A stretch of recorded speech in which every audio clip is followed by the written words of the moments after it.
Assalamualaikum warahmatullahi wabarakatuh. Halo sobat setia Fakta Kehidupan.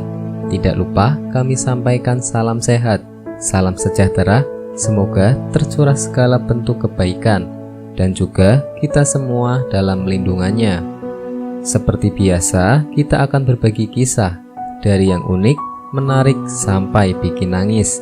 Mari kita simak kisahnya.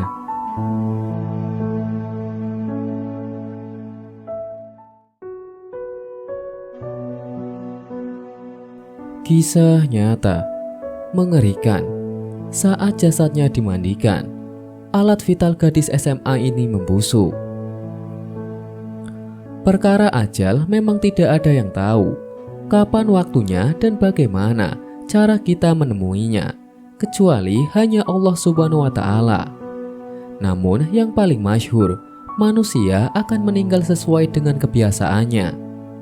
Kendati demikian, urusan mati bukan hanya sekedar membicarakan aib seseorang, namun semestinya yang masih hidup menjadikan nasihat dan pelajaran penting dari kisah tersebut agar tidak terjerumus dalam lembah nista. Kisah berikut ini yang dilansir dari kisahnyata.com diceritakan oleh Wulan, nama yang disamarkan, teman seorang gadis SMA yang bernama Mawar, nama yang disamarkan, merupakan anak dari Bu Yeni. Gadis SMA cantik ini tak disangka sesampainya di sekolah ditemukan pendarahan di kamar mandi dan dengan cepat dibawa ke rumah sakit. Namun sayang, hingga di rumah sakit nyawanya tak tertolong dan meninggal dunia. Mawar ini adalah anak pertama Bu Yeni dan beliau sangat menyayanginya. Sifat Mawar ini sedikit tidak baik sebagai seorang wanita karena merasa tidak mendapat kasih sayang semenjak ayahnya meninggal 3 tahun yang lalu. Karena itu, demi mencari perhatian, Mawar kerap kali bergonta-ganti pasangan. Pada suatu hari, Mawar pulang sekolah dan baru sampai di rumahnya pada pukul 8 malam. "Dari mana saja kamu, Nak? Kok pulangnya malam sekali?" tanya Bu Yeni kepada Mawar. "Ada pelajaran tambahan, Bu." "Udah dulu ya, aku mau tidur dulu, ngantuk," jawab Mawar sambil masuk ke kamarnya. "Kamu gak makan dulu?" tanya Bu Yeni. "Udah kenyang," jawab Mawar sambil menutup pintu kamarnya. Keesokan harinya, Bu Yeni mendengar suara muntah-muntah. Setelah dicek, ternyata suara itu adalah suara Mawar dari dalam kamar mandi. "Kamu kenapa? Kok muntah-muntah gitu?" tanya Bu Yeni kepada Mawar ketika dia keluar dari kamar mandi. "Cuma masuk angin aja kok, Bu," jawab Mawar. "Kalau kamu sakit, sebaiknya jangan masuk sekolah dulu," kata Bu Yeni. "Aku gak apa-apa kok, Bu, nanti juga hilang sendiri," jawab Mawar. Akhirnya Mawar pun berangkat sekolah, walaupun ibunya sangat cemas melihat kondisi anaknya itu. Pukul 11 siang, tiba-tiba telepon rumah Bu Yeni berdering. "Halo, apa benar ini dengan Bu Yeni?" "Ini saya Wulan, teman sekolahnya Mawar, Bu," tanya Wulan. "Iya benar, Nak, memangnya ada apa?" jawab ibunya.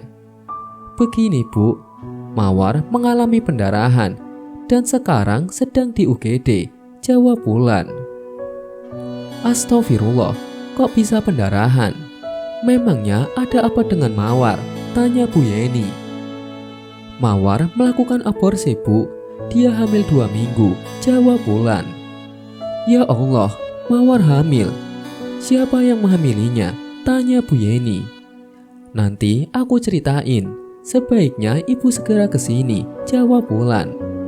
Kemudian beliau pun berangkat menuju ke rumah sakit tempat Mawar dirawat.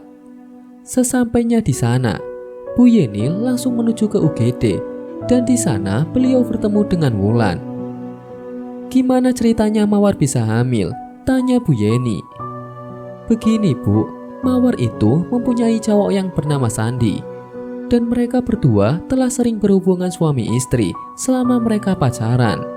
Dan Sandi gak mau tanggung jawab ketika Mawar hamil. Saat Mawar cerita padanya di sekolahan tadi. Oleh karena itu, Mawar nekat aborsi, jawab Wulan. Astaghfirullahaladzim. Jadi Mawar bersinah dengan Sandi. Mawar, kenapa kamu melakukan zina itu, nak? Ayahmu di sana pasti sedih banget lihat kelakuan kamu ini, kata Bu Yeni sambil menangis. Sabar, Bu. Yang penting sekarang keadaan Mawar, Bu. Semoga nyawanya bisa tertolong, kata Wulan menenangkan Bu Yeni. 2 jam lamanya mereka menunggu. Akhirnya dokter keluar dari UGD dengan wajah yang murung. Gimana keadaan anak saya, dok? Tanya beliau. Maafkan kami, Bu. Kami sudah berusaha semaksimal mungkin. Namun jiwa anak ibu tidak tertolong. Dia banyak kehilangan darah, jawab dokter. Kemudian Bu Yeni langsung masuk ke ruangan UGD ditemani oleh Wulan. Innalillahi wa inna ilaihi rajiun. Kenapa kamu tinggalin ibu secepat ini, nak? Ibu tidak sanggup kehilangan kamu, kata Bu Yeni sambil memeluk jasad putrinya yang telah terbujur kaku itu. Sabar ya, Bu. Mungkin inilah takdir Allah untuk Mawar. Ikhlaskan saja kepergiannya, kata Wulan menenangkan Ibu Yeni.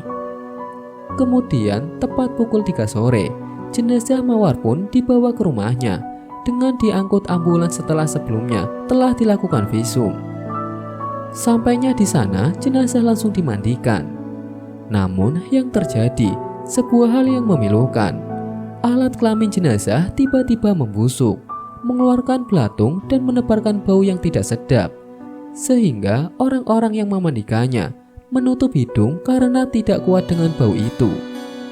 Melihat keadaan anaknya itu, Bu Yeni menjadi sangat sedih dan terpukul sekali. Namun beliau tetap tabah sambil terus membasuh tubuh anak gadisnya itu. Dan akhirnya tepat pukul 5 sore, jenazah Mawar selesai dimandikan, dikafani dan disolatkan.